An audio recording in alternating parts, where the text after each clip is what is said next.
I'd like to speak a bit about family. Family has been one of my biggest teachers.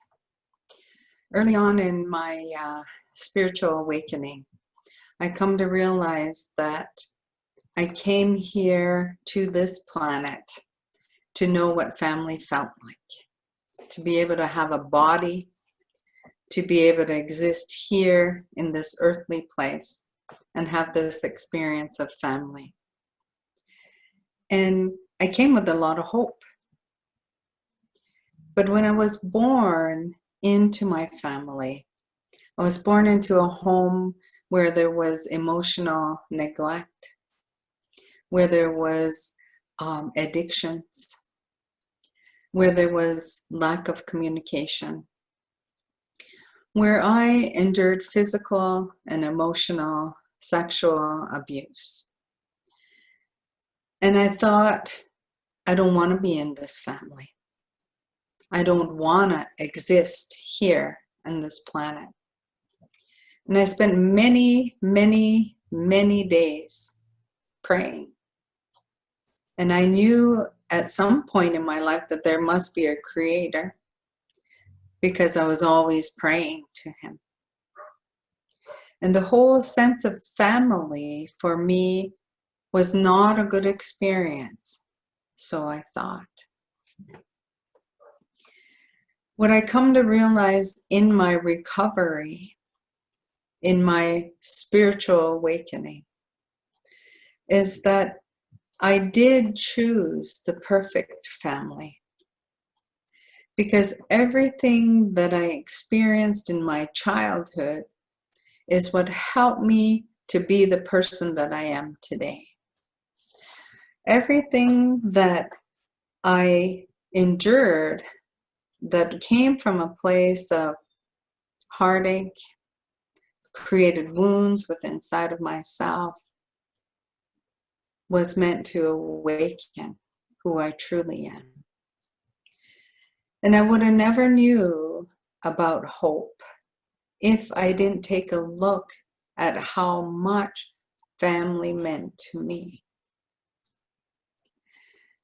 Now that I am the age that I am, I have my own family, my own children, my own grandchildren.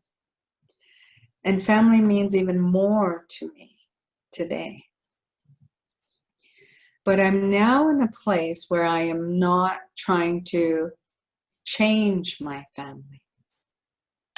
Or I'm not trying to control my family. I'm not trying to make them into something that I want them to be for my satisfaction, for my approval. What I've come to realize through receiving messages from my helpers, from my guides, is that we come here with a knowingness of who we are. We have that knowingness of our purpose. We have the knowingness of what the darkness will be in our lives. And we have a knowingness of what each one of those lessons are supposed to awaken within inside of ourselves. The moment that we are born, we are received by our true mother.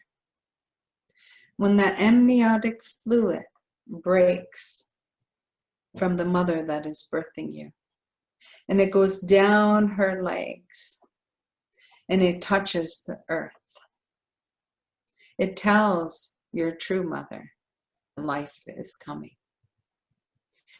And your true mother tells all of creation that life is coming. It's time to awaken to the plants, to the trees, to the sun, to the stars, to the winds, to the rains and the thunders. All of creation knows that life is coming. And it is a time for rejoicing. It is a time for creation to awaken and to receive you. Because when you arrive here with this knowingness of who you are in your most purest form. And the light that you bring here to our true mother is what heals and transforms her. You are the light and the life that is coming here to this earth. And it doesn't matter whether you were born into a home that was receiving, whether your mother wanted to be pregnant or not pregnant, whether there was disharmony between your mother and father because of you coming. It doesn't matter. That is all perfect. Because all that's meant to do is awaken within inside of you who you truly are.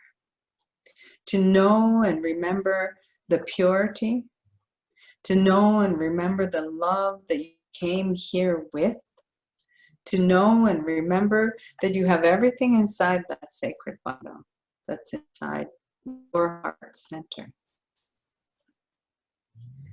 And when your true mother receives you, and you are born here to this place, and you take your 3 breaths of life here in this earthly realm, you are connected. You are anchored here to your true mother. And always you will have a connection in your heart center to that highest source through what Spirit calls the universal umbilical cord of life that is right here.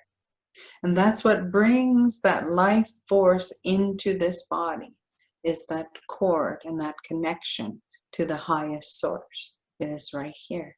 Every time you breathe, you are reminded of those 3 breaths of life that brought life into this form.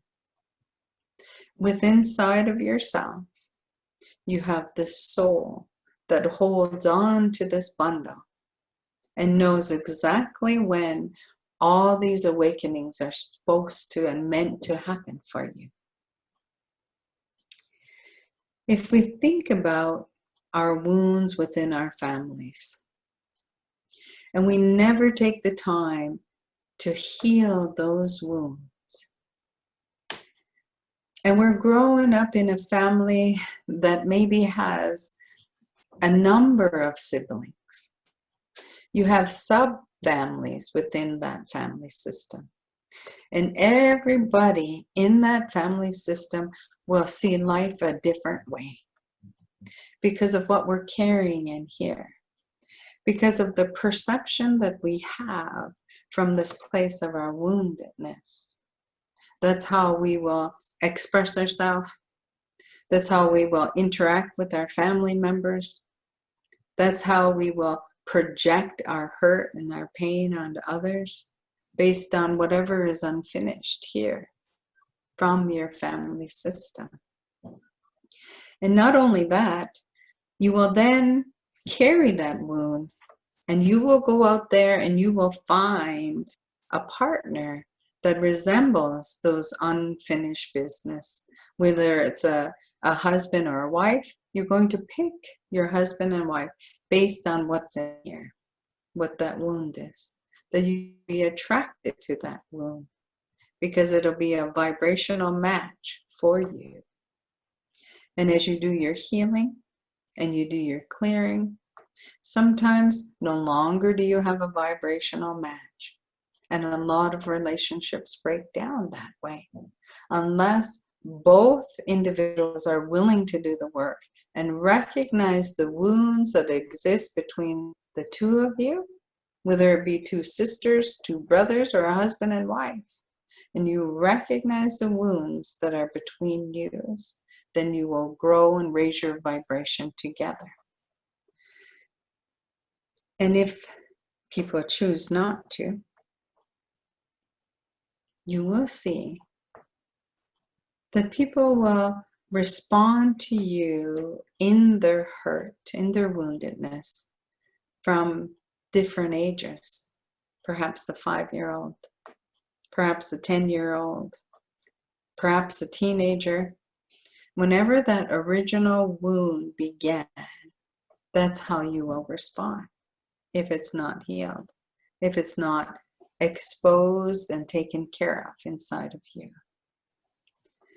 Resiliency can exist within families as well. And this is when we take accountability for our wounds and are willing to heal it or expose it and transform it. We will move into a place of that resiliency that I spoke of. When we do that within our family systems, we begin to feel empathy. In trauma, empathy is hard to exist within a family that has not healed, because we want to speak of this trauma and this hurt and this wound. And this individual, this sibling, wants to express the way that she was hurt and she was traumatized and felt in that wound. And so there's very little room for listening and empathy because of the trauma that exists in that family system. But if we are accountable to our own wounds, our own hurts, and our own pains, we begin to do the healing on ourselves, we can hold the space for that person to express the hurt, to express the heartache, to speak openly about the wound that exists. And all we have to do is listen. We have to be present, and we're going to listen. And when we respond from a place of spirit, from a place of love, not from a place of, well, do you know what happened to me? Do you know how that affected me? It's not about that. It's about empathy.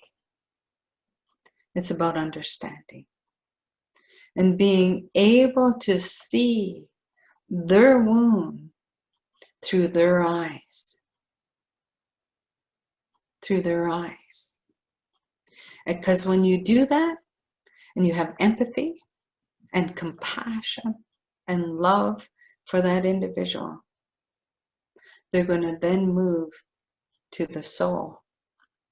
And they're going to be able to express from this place of purity, from this place of your original intent to come here into this family. From your original place of choosing that sibling, of choosing that mother and that father and that family. They're going to speak from this place. But if we continue to not recognize that everybody has their own perception and everybody in that family is valuable, and everybody in that family has information to share and has a purpose, we're not going to see from this place of the soul. We're going to see again from the pain that we witnessed, that we endured. Everybody in a family unit deserves to be an individual. Everybody within that family deserves to have their own thoughts, to have their own opinions, to have their own emotions. Everybody in that family unit came here by themselves to have a life. Everybody in that family unit came here with the bundle inside of them, knowing the contract where the lessons have been agreed upon. Everybody. And sometimes You have to sit back. And you can only say, they chose some hard lessons. They chose some very difficult lessons. And I hope and I pray that they will see that they are more than that pain. That they are this bundle, this truth, this absolute truth that is inside of them. Because there are times when we have to let go. But we can let go from a place of love, understanding, empathy. We are not meant to be enmeshed in an unhealthy family unit. We are born individual. We are received as an individual. Unless, of course, you are born with two, such as twins. They all know the lesson. And if a baby that comes, a woman is impregnated, and this baby comes and doesn't come to the full term, maybe only to the first trimester, and that baby goes home. That is also known, and that is also a lesson for that mother and that father and that family. Even if a woman has a miscarriage or abortion, that is also known. It is about the awakening of what that was meant to bring to you, what you were intended to awaken because of those experiences. When we can embrace our individuality and we awaken the bundle of who we are, and we begin to raise our vibration in the most purest form, that's when we have this whole notion of interconnection, interconnectedness.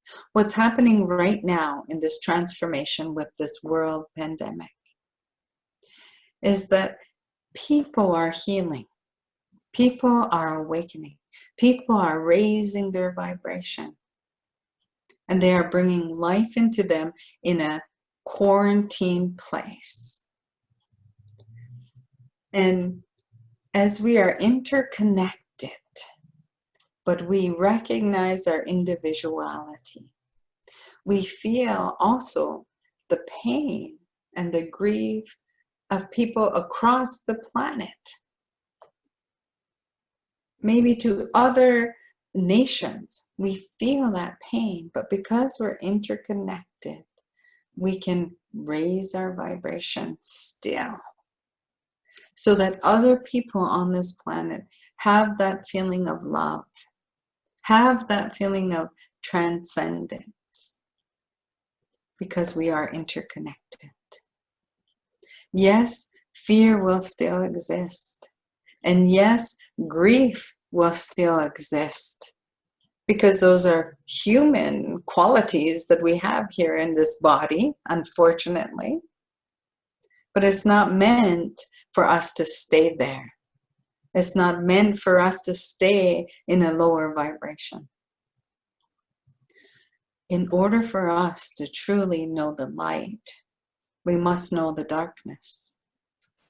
We must be able to walk through the darkness. We must be able to come through the other side and recognize that we are the light in that darkness. And when we have this interconnection on the planet, we begin to raise the vibration of the whole universe. The whole universe. And imagine what we're going to have when people across the planet awaken and they dig deep inside to their wounds and they transform that into a higher vibration. Imagine what will exist when we come out of our doors, when we go into our communities and we see. I can just feel that, just thinking about that. The love that we will awaken.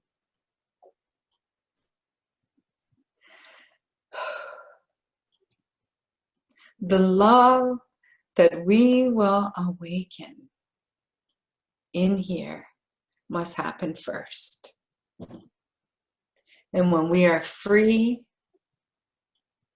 to go out of our doors, and we're free to drive into the city, and we see people, and we wave, and we smile, and we hug. Imagine the love in our families. That is what's meant to happen right now. That is where we are right now. It begins here. It begins here.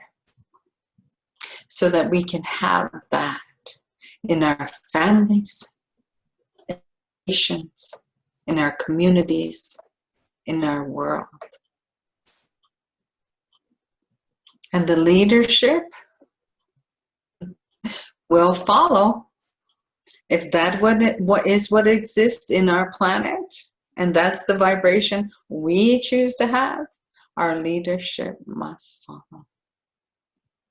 For now, let them be the darkness, because it's awakening the light that is inside of you. You are the light.